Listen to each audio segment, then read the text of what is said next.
Ceci est un livre audio autogénéré par Google. Recherche asiatique. Collection dirigée par Philippe Delalande. Dernière parution. Nguyen Ba Thien, la Cochinchine. Histoire d'une colonie française en Asie extrême, 2014. Claude Helper, La politique des USA en Corée du Nord, un fiasco, 2014. Olivier Louis, Histoire du Pakistan jusqu'à nos jours, 2014. Jacques Maître, Vietnam central. Renaissance de la vallée d'Alua après les bombes américaines et l'agent orange, 1961-2011, 2013. Jean-José SE accent aigu GE accent aigu RIC. Le Japon militaire, 2013. Barbara Vaillant, Boat People vietnamien entre mémoire et diaspora, 2013. Jean-Claude Pivin, Les semailles des Kourouches. Extrait choisi du Mahabharata, 2012. 51 Hong, La renaissance des campagnes en Corée du Sud 1960 à 2012, 2012. Marion Fromentinlibouthet. L'image du Laos au temps de la colonisation française, 1861-1914, 2012. Philippe Gendreau, Pierre-Marie Gendreau, un missionnaire vendéen au Tonkin, 2012. Gérard Gilles Pain, Indochine, découverte, évangélisation, colonisation. Une histoire coloniale oubliée, tome 1, 2012. Gérard Gilles Pain, Indochine, la guerre. Une histoire coloniale oubliée, tome 2, 2012.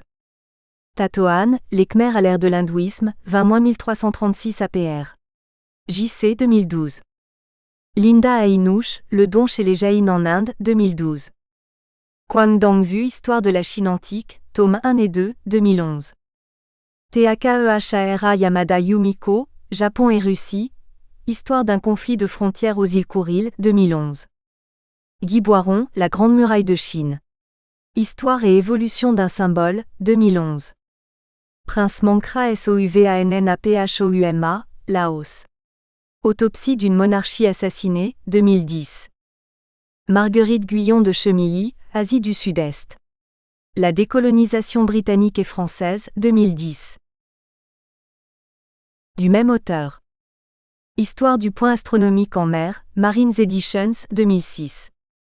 Napoléon face à la Royal Navy, Marines Editions, 2008. L'amiral Mahan et la puissance impériale américaine, Marines Editions, 2010. Prix de la Coram. Le Japon militaire, l'Harmattan 2103. Couverture, Clemenceau et Wilson à la Conférence de la Paix 1919. Dédicace. À Wellington Koo, le diplomate délégué et avocat de la Chine à la Conférence de la Paix de 1919 à Paris. Introduction. La Chine fut présente à la Conférence de la Paix de 1919 à Paris en tant qu'allié des puissances victorieuses de la Grande Guerre, ayant des intérêts particuliers. Elle espérait y faire progresser la question des traités inégaux. Elle y subit un choc, le verdict prononcé sur l'affaire du Shantung. L'affaire du Shantung est l'histoire de la perte de souveraineté de la Chine sur sa province du Shantung du fait d'une puissance coloniale, l'Empire allemand, et de l'impossibilité de la recouvrer qui lui fut opposée par la Conférence de la Paix.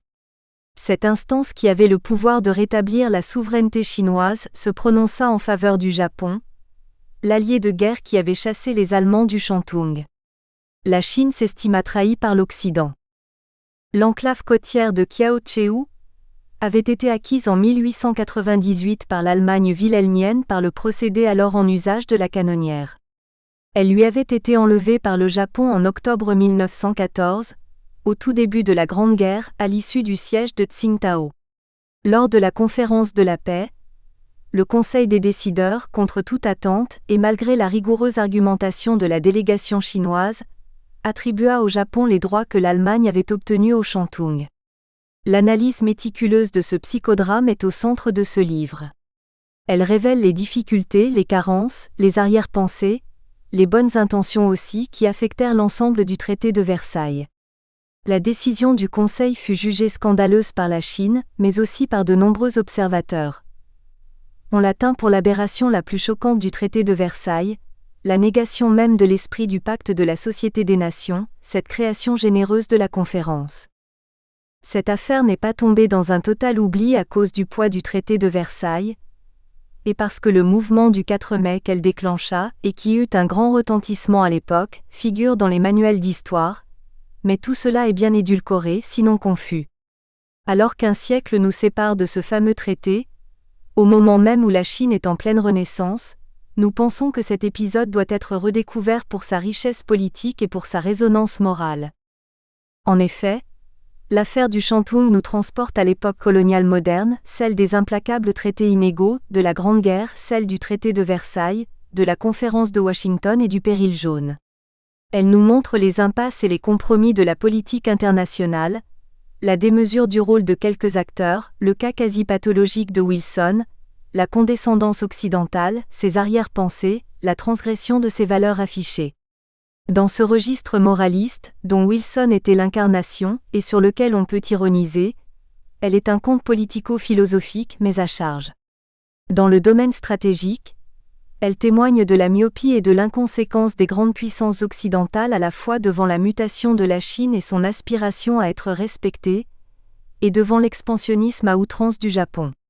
Lorsqu'en 1922, à l'issue de la conférence de Washington, ce forum magistralement orchestré par les Américains, le Shantung fut restitué à la Chine, les Occidentaux ne comprirent sans doute pas que dans l'esprit des Japonais, ce peuple pressé, déjà vainqueur de 2 guerres contre des géants démographiques et dont l'oligarchie militaire était insatiable, le sort de la Chine et de la Mandchourie était arrêté et que la guerre du Pacifique aurait bien lieu. Ce court moment de l'histoire du début du siècle dernier est certes modeste dans le flux des événements qui suivirent, mais il est riche d'enseignements. Il est une facette de la conférence de la paix. Son poids dans les sentiments que nourrit la Chine à l'égard de l'Occident n'est pas anodin au moment où, après des épreuves inouïes, elle affronte avantageusement les 2 principaux acteurs de son humiliation d'alors, les États-Unis et le Japon.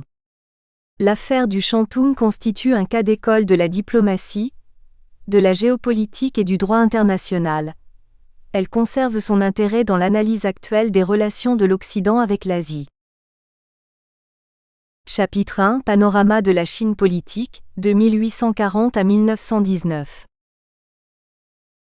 L'incubation de grandes révolutions chinoises.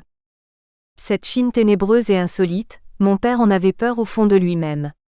Comme en avaient peur tous les Blancs, tous les Occidentaux qui également avec leur furie à eux, ne cessaient jamais de la piétiner, de la vaincre, de l'abaisser, de la charger de chaînes, de traités, d'obligations. Mais cette capacité étonnante des Célestes de tout subir durera-t-elle toujours ? Car les Chinois, même soumis, même s'entre-déchirant, même retournant aux sauvageries primitives, ont la faculté de terroriser. Lucien Baudard, Monsieur le Consul.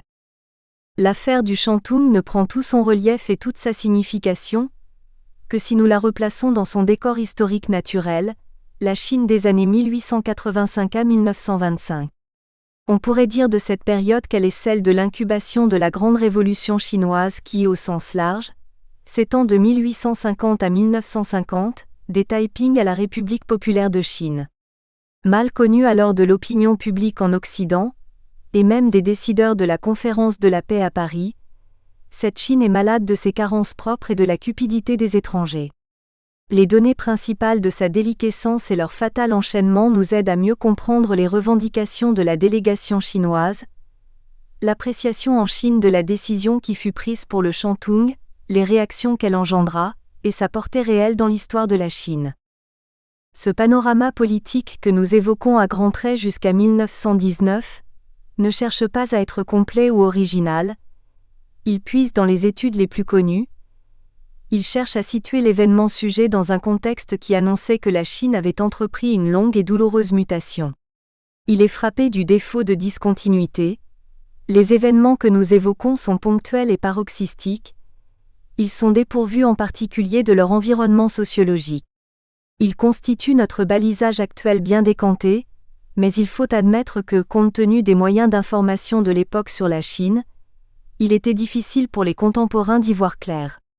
Ainsi, l'événement considérable de 1911, la chute de la dynastie mandchoue des Qing, n'impliquait aucunement que la révolution fut ratée puis confisquée par Yuan Shikai jusqu'en 1916, et que des chefs de bandes armées, les seigneurs de la guerre, ravageraient la Chine pendant plus de 10 ans. La vision que les décideurs de la conférence de la paix de 1919 pouvaient avoir était imprécise, et ceci retentirait sur leurs décisions. Ce pays est loin, sa civilisation mystérieuse, déroutante, son histoire mal connue, sa gouvernance archaïque, ses forces militaires dispersées, ses calamités chroniques. Son attrait majeur est commercial. Il est réputé si considérable qu'il ne faut pas en être écarté. L'image de la Chine est assurément déformée dans les récits des résidents, diplomates, missionnaires et les acteurs du grand négoce, les fameux taipans. Ces hommes d'affaires retorqués à Shanghai, à Canton puis à Hong Kong, traitent avec les Chinois par l'intermédiaire de courtiers acheteurs, les compradors, ont une approche de la question chinoise exclusivement mercantile, leur appréciation de la Chine et des Chinois est généralement méprisante. Pour eux, la Chine est avant tout un marché. L'aphorisme de Lucien Baudard dit sans doute la réalité des choses, toutes les nations se déchirent la Chine et les taipans l'exploitent. Nous avons retenu, de 1840 à 1919. Les guerres de l'opium. La rébellion Taiping. La guerre sino-japonaise. Les 100 jours réformateurs. La révolte des boxeurs. La chute de la dynastie Qing. La République inachevée. 1 à 1 La première guerre de l'opium, 1839 à 1842. En bonne place dans l'inventaire des calamités qui ravagèrent la Chine, figurent les deux guerres de l'opium, celle de 1839 à 1842, et celle de 1856 à 1860. Elles marquent les débuts de l'intrusion occidentale en Chine par des méthodes pernicieuses. Elles illustrent la cupidité, l'absence totale de scrupules des Occidentaux et leur mépris des Chinois.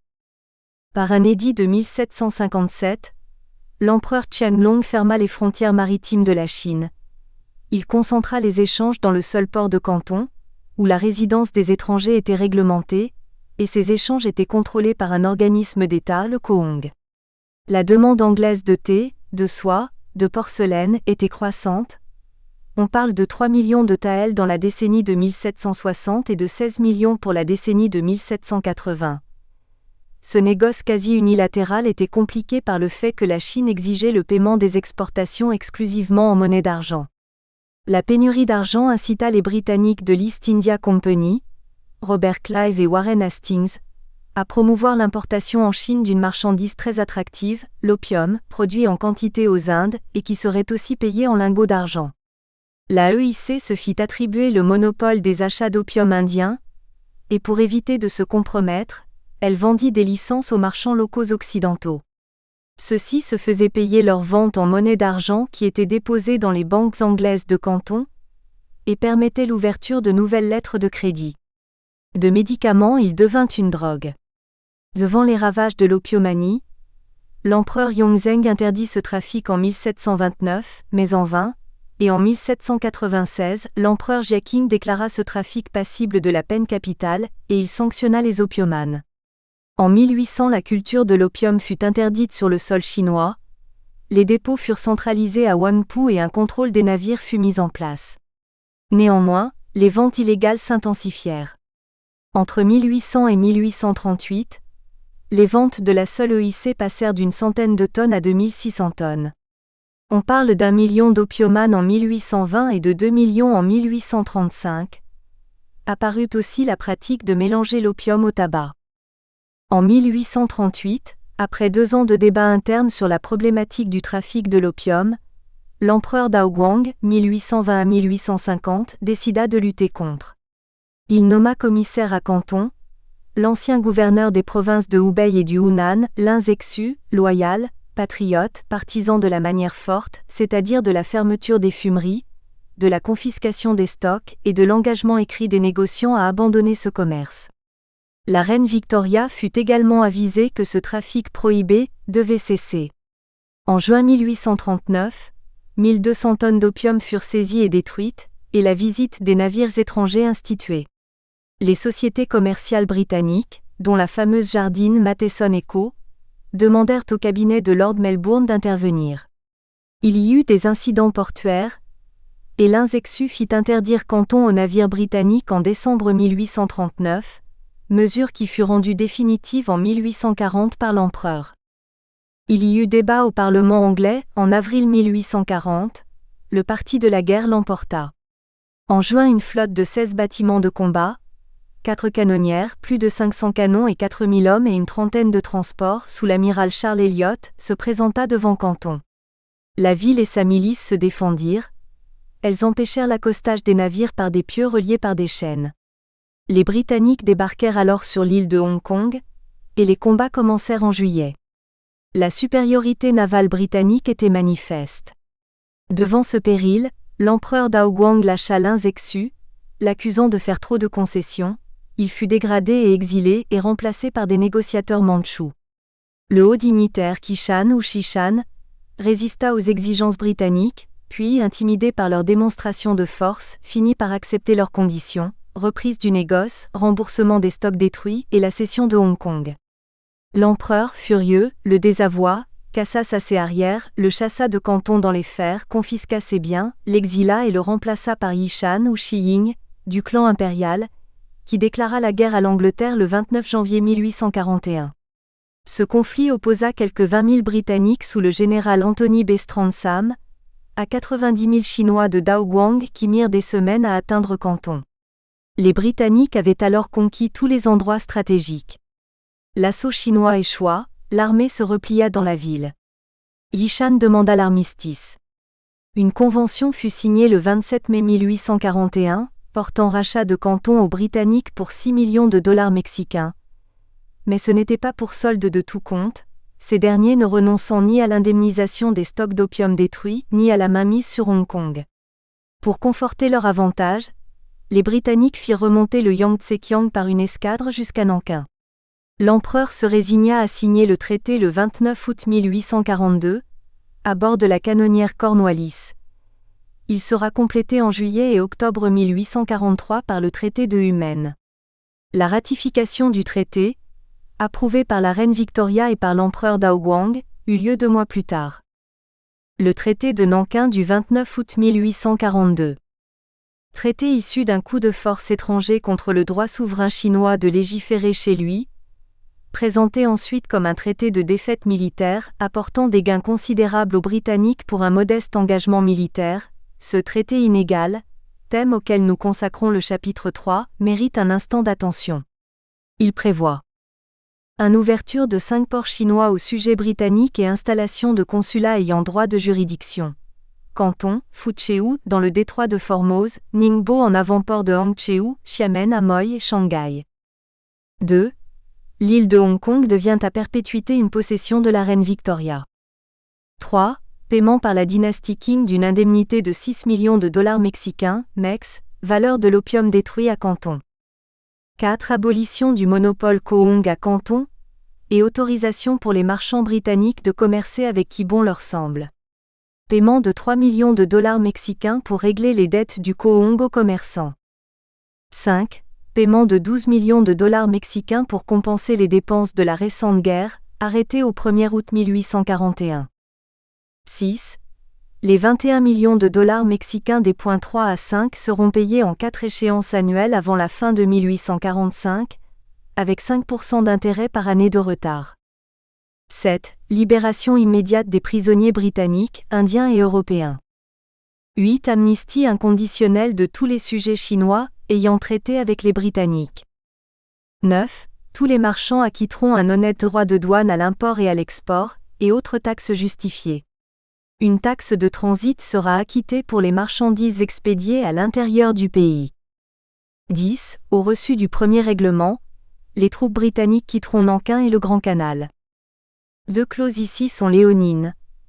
La cession de Hong Kong, occupation qui durera jusqu'en 1997, soit un siècle et demi, et le règlement d'une indemnité de 21 millions de dollars mexicains, soit un tiers des recettes du gouvernement, payable en 4 ans. 4 autres clauses deviendront classiques. 1. L'ouverture de ports aux navires et aux commerçants, avec représentation diplomatique. 2. La fixation conjointe du tarif douanier, favorable aux Britanniques. 3. Le droit de juridiction consulaire, les sujets britanniques ne sont jugés que par des tribunaux britanniques. 4. La clause de la nation la plus favorisée. Toute concession plus favorable concédée à une autre puissance le sera de facto aux Britanniques. Soumise à une pression diplomatique irrésistible, La Chine concéda au cours de l'année 1844 les mêmes privilèges aux États-Unis par le traité de Huangxia, et à la France par le traité de Huaihua, traités qui furent signés par Yishan, l'interlocuteur désigné des barbares jusqu'en 1848. On remarque que le traité ne légalise pas le commerce de l'opium. Quoiqu'il illégal, il sera toléré et s'intensifiera, doublant de volume entre 1838 et 1863, soit en 25 ans. Avec 1500 tonnes en 1863, il fournit environ 15 millions d'opiomanes. L'opium, quoique générateur de marges considérables, n'est qu'un cheval de Troie à l'échelle des enjeux liés à l'ouverture commerciale de la Chine, ouverture encore modeste, mais que dans 15 ans une deuxième guerre de l'opium accentuerait, voire infra. Les effets socio-économiques et politiques de cette ouverture aux étrangers officialisés par des traités n'étaient pas tous négatifs, ils entrent néanmoins dans les causes générales de la révolution chinoise. 1 à 2, la rébellion Taiping, 1851-1864. Le mouvement Taiping est peut-être la plus grande guerre paysanne du monde moderne, sinon de l'histoire universelle. Jean Chénault. La principale valeur révolutionnaire du mouvement Taiping est la négation de l'ordre confucéen. Jacques Reclus. Mais la Chine du XIXe siècle ne se réduisait pas aux conséquences de la présence occidentale, elle nourrissait elle-même ses drames intérieurs. La rébellion des Taiping en fut l'un des plus durables et des plus tragiques, dont les décideurs de Paris auraient dû comprendre la valeur de signal révolutionnaire. L'insurrection Taiping fut une sorte de croisade initiée par un égalitariste mystique, Hong Xiuquan, Hong Xiuquan, qui se proclame frère cadet de Jésus-Christ, fondateur d'une secte, les adorateurs de Dieu, qui recrute quelques 30 000 membres dans les couches sociales défavorisées de la région de Canton, dockers, bateliers, mineurs, paysans pauvres, soldats déserteurs, bandits, les Taiping, que rejoindront des éléments des provinces du Sud, Guangdong, Guangxi et Yunnan en crise après 1840. Ce mouvement, animé d'une fureur mystique chrétienne et destructrice contre les riches et contre l'ordre confucéen, prône une organisation communautaire absolue, puritaine, féministe, un communisme agraire, le rejet des traditions les plus oppressives de la société chinoise, aussi un nationalisme anti-mandchou. Le fondateur est des lieutenants exceptionnels, le stratège Yang Xiuqing, le général Shi Dakai, Hong Rangan, donnèrent au mouvement une organisation paramilitaire extrêmement efficace et une dynamique attractive. Le mouvement parti du Guangxi en 1850, progressa en Chine du Sud et centrale, porta ses effectifs à 2 millions en 3 ans et prit Nankin en 1853, qui devint leur quartier général. En 1854, ils se rapprochent de Pékin, mais le froid et le manque d'approvisionnement les arrêtent. En 1855, ils subissent une défaite au Shantung et quoique vainqueurs des armées impériales en 1856, l'épopée va amorcer son déclin. Des dissensions internes minent le mouvement et des chefs de province organisent la contre-offensive. Dès 1854, Zheng Guofan reprend Wuchang, puis en 1858, Zhujiang puis Zhenjiang et menace Nankin. La reconquête commence en 1860 avec 2 armées supplémentaires, de Zhuo Zongtang et Li Hongzhang.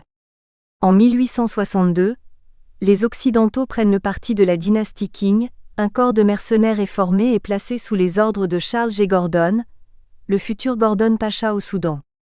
En 1864, Zhuo Zongtang reprend Hongkéou, puis assiège Nankin.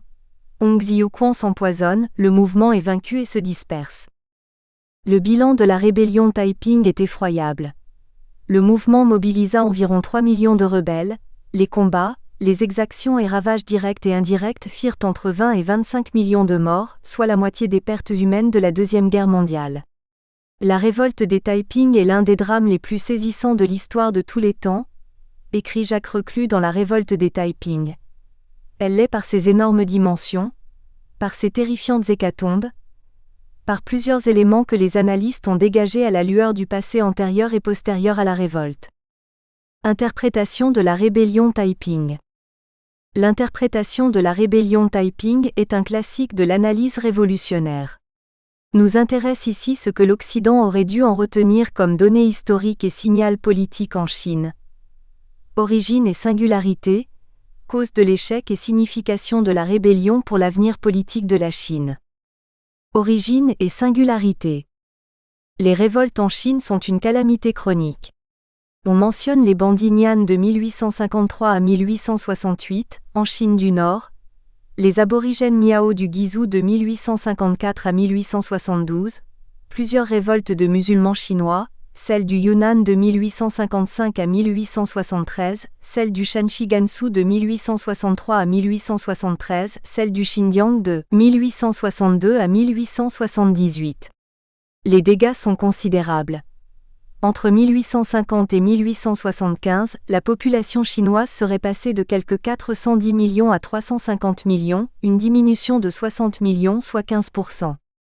Elle est l'expression d'un rejet du système dynastique mandchou et confucéen, qui depuis des siècles, accable la paysannerie et la plupart des autres composantes de la masse populaire.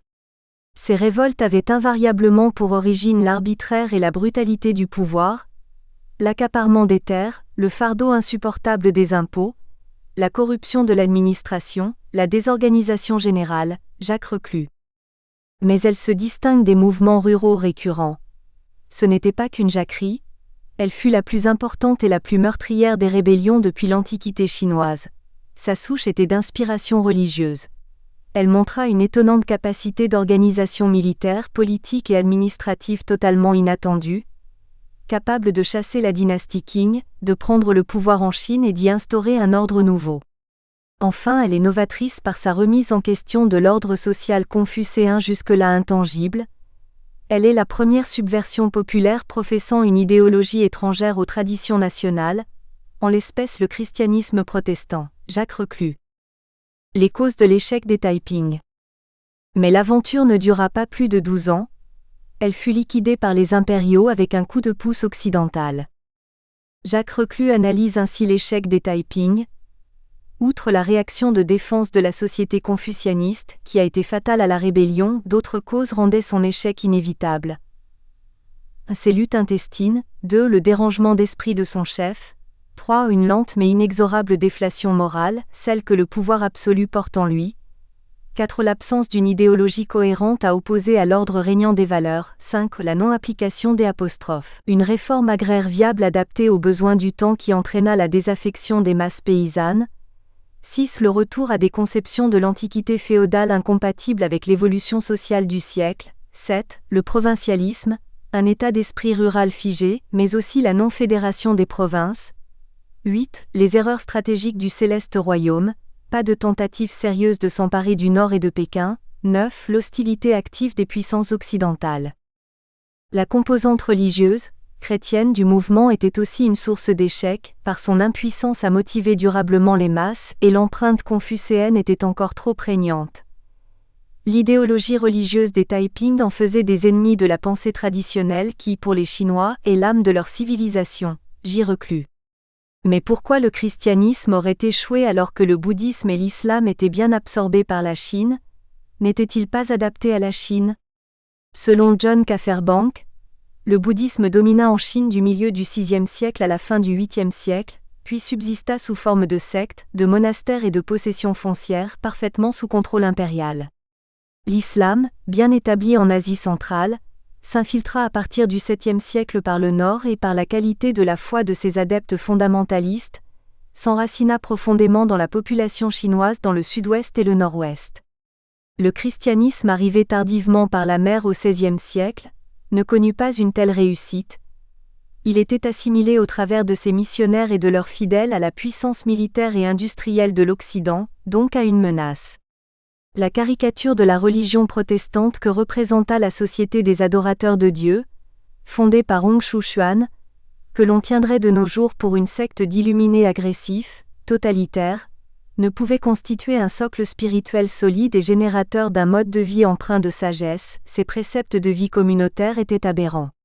Cette idéologie de combat s'usa au cours des années au lieu de faire souche. Elle apparut pour ce qu'elle était, une parodie du protestantisme, qui ne pouvait ébranler le fond culturel confucéen. Les spécialistes des mouvements révolutionnaires soulignent des carences rédhibitoires. Pour les marxistes, le destin des Taiping était scellé d'avance, leur force n'avait ni la bourgeoisie, ni le prolétariat pour leur fournir le leadership nécessaire pour triompher. Elles ne pouvaient sauter le stade du capitalisme chinois. Rappel du principe de Staline, des soulèvements paysans ne peuvent mener au succès que s'ils sont liés à des soulèvements ouvriers, et que si les ouvriers dirigent les soulèvements paysans. Donc absence de culture révolutionnaire de base, de conscience de classe, de prolétariat ouvrier, pas de projet arrêté pour une société nouvelle. Pour Robert Ascalapino et George Teilhou, dans Modern China and its Revolutionary Process, la révolte Taiping était par nature traditionnelle, une ébauche seulement de révolution culturelle radicale. Son statisme, ses institutions centrées sur l'empereur, sa rigidité hiérarchique, sa structure militaro-théocratique, étaient proches des institutions des anciennes dynasties. Leur politique socio-économique radicale dénuée de tout thème de développement relevait du modèle ancien. Leur tactique et leur stratégie militaire étaient aussi largement alignées sur les pratiques traditionnelles. Bien que ce fût un défi, annonciateur de la Chine moderne, une tentative d'adaptation des valeurs étrangères, au bout du compte, les forces dominantes de la culture chinoise furent capables de se ressaisir. Jean Chénault confirme qu'après la prise de Nankin en 1851, l'organisation Taiping reproduisit le modèle impérial avec ses impôts, ses réquisitions, la conscription, ses brutalités, la dérive morale des chefs, tout ceci entraînant le lâchage progressif des paysans. Il ajoute que si la dynastie Taiping avait survécu, elle aurait été homothétique de la dynastie mandchoue. Signification politique de la révolte Taiping. Les Occidentaux pouvaient au moins retenir vers 1870 que le mouvement Taiping avait dépeuplé et appauvri la Chine, affaibli la dynastie impériale, qu'il favorisait l'apparition de forces autonomes, de véritables satrapies provinciales, mais également l'intrusion occidentale et son cortège de méfaits et de bienfaits. Sa signification culturelle et politique engageait l'avenir. Le caractère révolutionnaire de la rébellion et son lien avec l'anticonfucianisme sont unanimement reconnus. Même si elle fut emportée dans la tourmente, cette rupture fait du mouvement Taiping une révolution, écrit Joseph Erlevançon. Les idéaux Taiping avaient une signification révolutionnaire sur le terrain de la religion, du gouvernement et des systèmes social, économiques et culturels, écrit Luo Ercan, ou encore, dit Jacques Reclus, la principale valeur révolutionnaire du mouvement Taiping était la négation de l'ordre confucéen. L'ordre confucéen est un thème de grande ampleur que nous ne pouvons traiter, mais au moins pouvons-nous mentionner ce qui était rédhibitoire pour les révolutionnaires chinois de la fin du XIXe siècle et du début du XXe siècle. Depuis des lustres, depuis les Han, cette philosophie de soumission à la hiérarchie et de moralisation permanente en avait fait une idéologie et une religion d'État. Elle se perpétue par le culte imposé, par les écoles, par l'étude de quelques livres déclarés classiques, par les examens d'accès au poste de fonctionnaire. Le confucianisme, soubassement étatique, est donc archi-traditionnaliste, ses valeurs respectables sont orientées au profit de la classe dirigeante sous le prétexte de l'harmonie. Tout réformateur est suspect. En 1898, Kang Youwei devra s'enfuir et ses disciples seront exécutés. Le mouvement du 4 mai de 1919 le tient pour une idéologie féodale, et bien évidemment le marxisme le bannit comme réactionnaire. L'impact social et économique du confucianisme a été étudié, en particulier par Max Weber par comparaison au protestantisme puritain. Le confucéen est l'homme de la culture livresque, de l'écriture dans son expression la plus haute. Pour les puritains protestants, c'est un gaspillage futile de temps. La Bible a pour eux un peu le statut d'un code civil et d'un manuel de gestion. Néanmoins le confucianisme résiste, on lit qu'il est redécouvert de nos jours en Chine pour ses vertus lénifiantes. D'ailleurs Sun Yat-sen était resté confucéen. La rébellion Taiping fut donc un gigantesque rejet de l'ordre ancien, du confucianisme en particulier, un appel au changement qui, malgré sa défaite, n'a pas été vain. Elle a joué le rôle de locomotive pour le mouvement révolutionnaire international dont elle est partie intégrante et sur lequel son influence fut sensible. Mohan Che. Elle apparaît, avec le recul du temps, comme une étape transitoire vers des expressions plus élaborées du mouvement révolutionnaire global que furent la Révolution de 1911, le mouvement du 4 mai et la création du Parti communiste chinois. Elle échoua parce qu'elle ne réunissait pas tous les ingrédients du mouvement révolutionnaire canonique, tel qu'il fut défini plus tard. 1-3, la Deuxième Guerre de l'Opium, 1856 à 1858. En 1854, la France, l'Angleterre et les États-Unis demandèrent la révision du traité de Nankin de 1842, afin de légaliser le commerce de l'opium, également pour que le commerce général soit ouvert sur le Yangtze et en Chine du Nord, mais ce fut un refus. Il fallait trouver un prétexte pour passer en force. En 1856, la capture par les autorités chinoises de marins du navire britannique Arrow soupçonné de trafic d'opium et de piraterie, servit de prétexte aux Britanniques pour attaquer Canton, mais ils furent repoussés. La France, prétextant l'exécution d'un missionnaire, le père Auguste Chadelaine, se joignit aux Britanniques et Canton fut attaqué et pris fin 1857. Les forces étaient sous le commandement des amiraux Michael Seymour, GB, et Charles Rigaud de Genouilly, Fr. L'occupation de Canton dura 4 ans.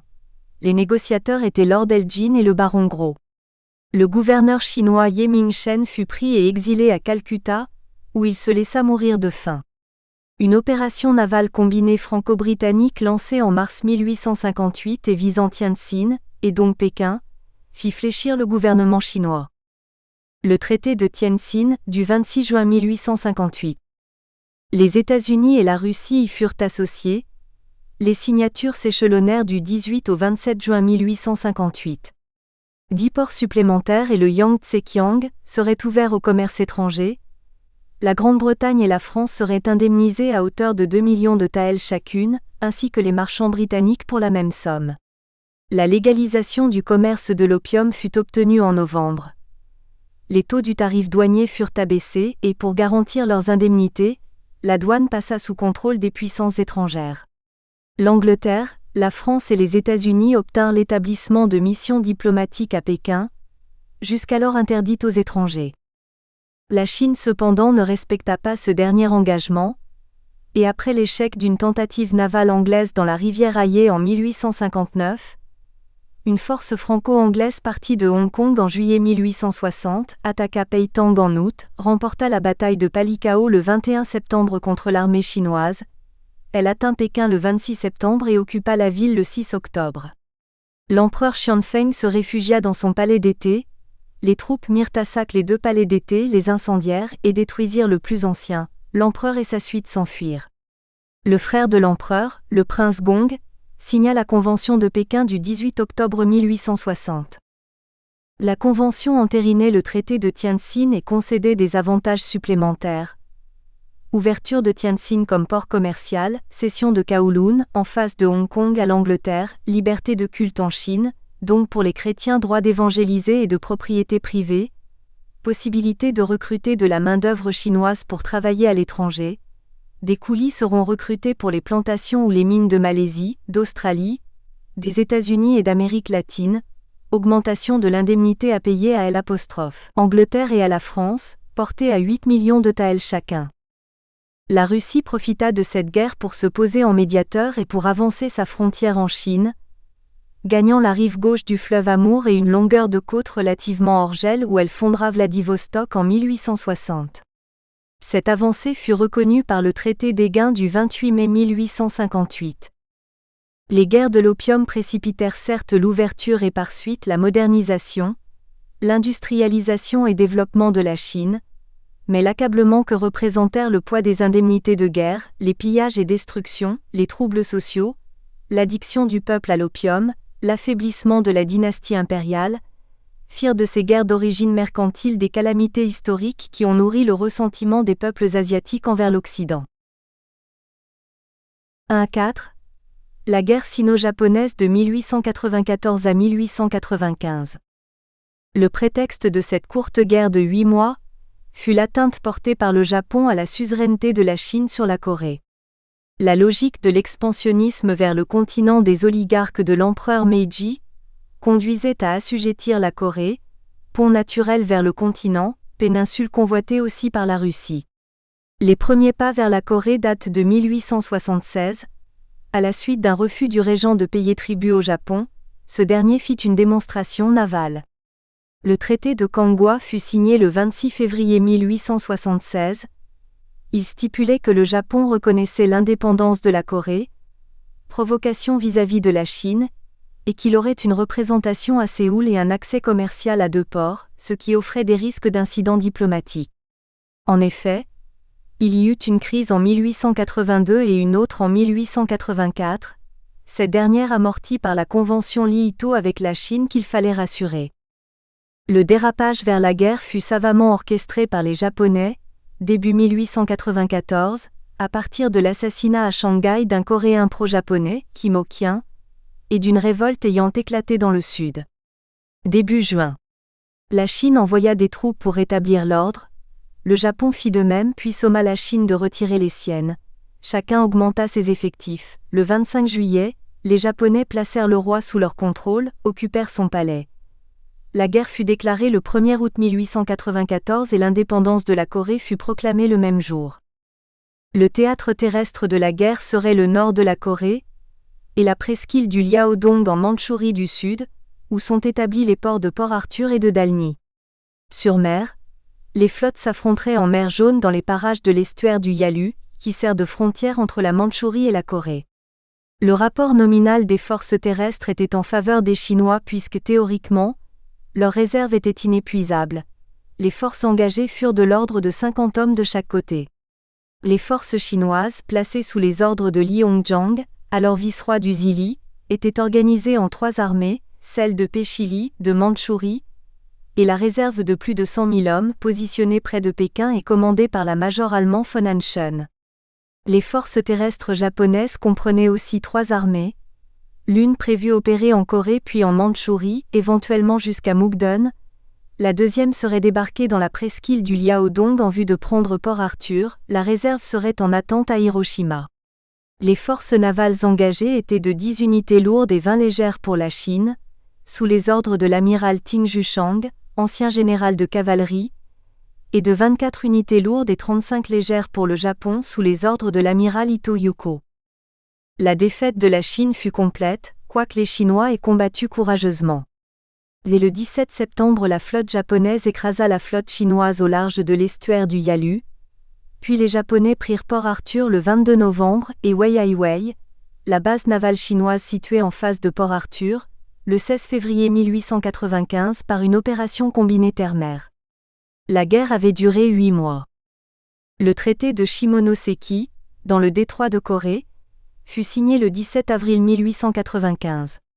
Il dépouillait la Chine de sa suzeraineté sur la Corée, qui était déclarée indépendante, même si c'était une fiction puisque le Japon l'annexerait en 1910. La Chine perdait Formose, Taïwan, les Pescadors et la presqu'île du Liaodong. Elle avait à régler au Japon une indemnité de guerre de 200 millions de taels. C'était donc pour la Chine une humiliation, et pour l'Occident la confirmation de la montée en puissance et de l'efficacité militaire du Japon. D'ailleurs, hostile à la présence du Japon dans le Liaodong, la Russie, l'Allemagne et la France remirent chacune un mémorandum identique conseillant amicalement au Japon de renoncer au Liaodong.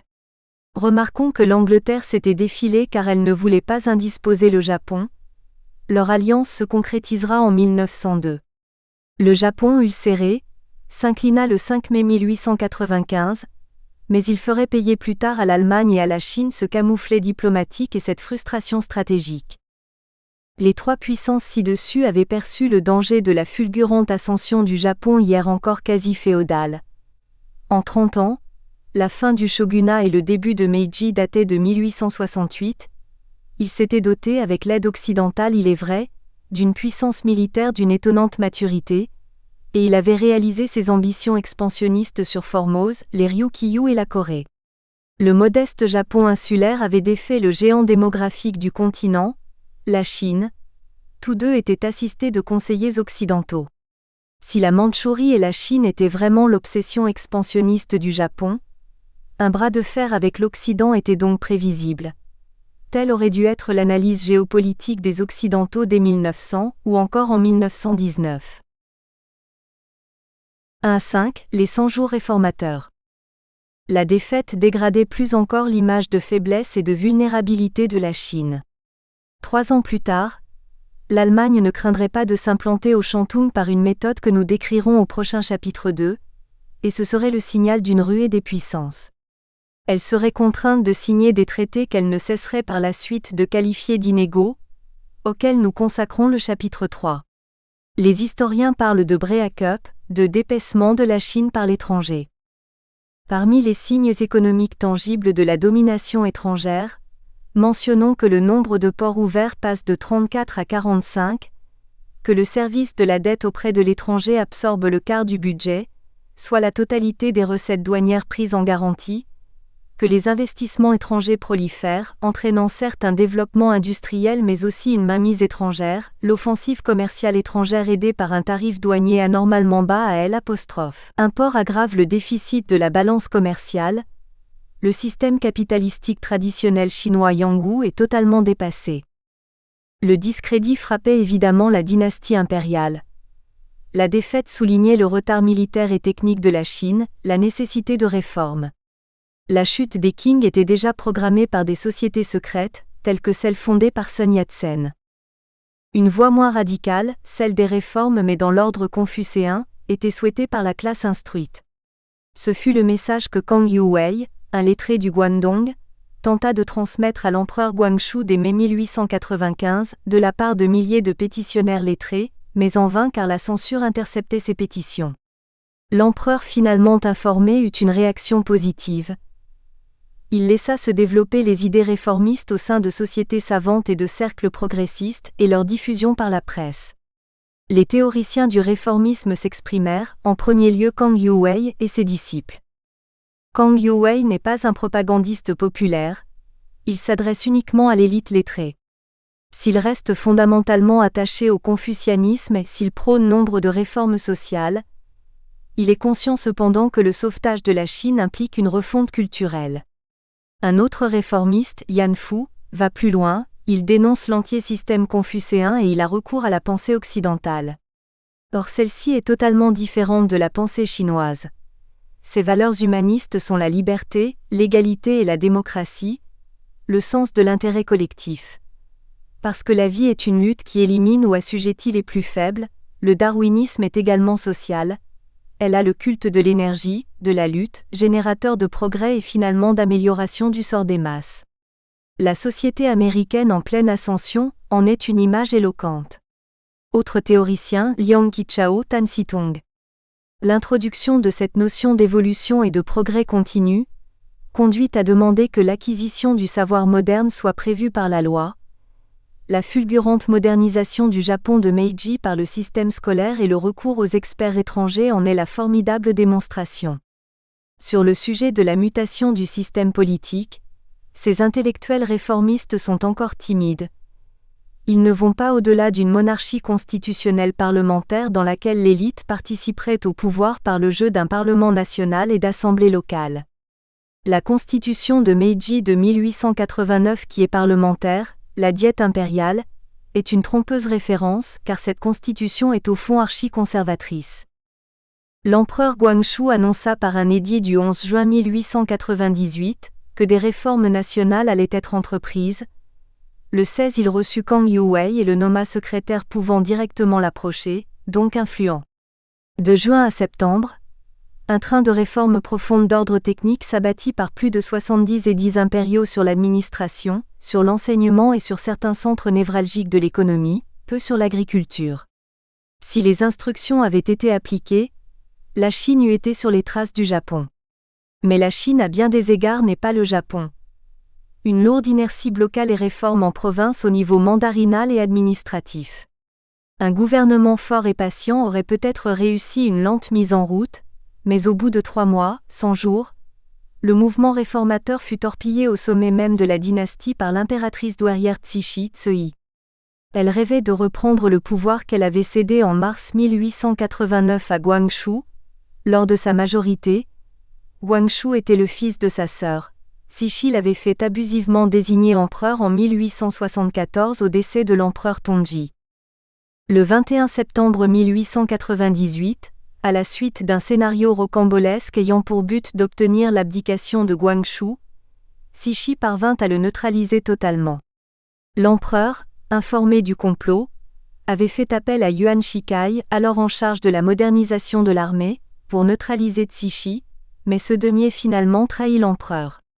Sur ordre de Cixi et de Yuan Shikai, il fut fait prisonnier par des hommes du général mandchou et anti-réformiste Ronglu. Cixi le déclara inapte à gouverner et le fit enfermer dans un couvent. elle prit le pouvoir et fit arrêter les chefs réformistes. 6 furent exécutés, dont Tang Sitong, tandis que Kang Yue et Liang Qichao s'enfuirent à l'étranger. Les édits réformateurs furent abrogés, la création de l'université de Pékin fut maintenue, et les réformistes furent pourchassés.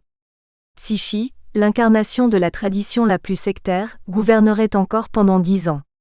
Guangxu et Cixi moururent tous les deux en novembre 1908. Cixi est soupçonné d'avoir fait empoisonner Guangxu. 1-6, l'insurrection des Boxers de 1900.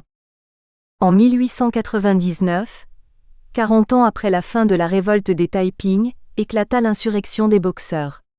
Surnom donné aux membres d'une société secrète de souche rurale, la milice de la justice et de la concorde, apparue 10 ans plus tôt, les Boxers, adeptes de la boxe, étaient des nationalistes d'une extrême pauvreté, anti-mandchous, anti-chrétiens, anti-missionnaires, anti-progrès et donc xénophobes.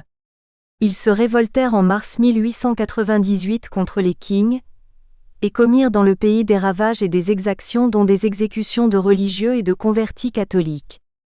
Ils résistèrent en octobre aux troupes impériales. À la cour, la coterie réactionnaire de l'impératrice Cixi imagina de rallier les Boxers et de les mobiliser contre les étrangers. 2 princes impériaux, Duan et Xuang et le général Kang Yi, dirigèrent les Boxers, dont le slogan devint « Soutenons les Qing, détruisons les étrangers ». Début décembre 1899, la cour confie la répression à Yuan Shikai, le récent gouverneur du Shantung. Les Boxers qui opéraient dans le nord du Shantung se déplacent vers le nord, vers le Zili, la province de Pékin et de Tianjin. Au printemps, les Boxers menacèrent les légations étrangères à Pékin, celles-ci ripostèrent et demandèrent du secours à leur pays, alors que les Boxers déferlaient en ville. Quelques 450 soldats parvinrent aux légations, mais la colonne de 2100 soldats placés sous les ordres du vice-amiral anglais Seymour, parti le 10 juin de Tianjin pour secourir Pékin, se replia le 22 juin entre les deux villes, croyant à tort que les légations étaient déjà exterminées. La dynastie se considère alors en guerre contre les puissances.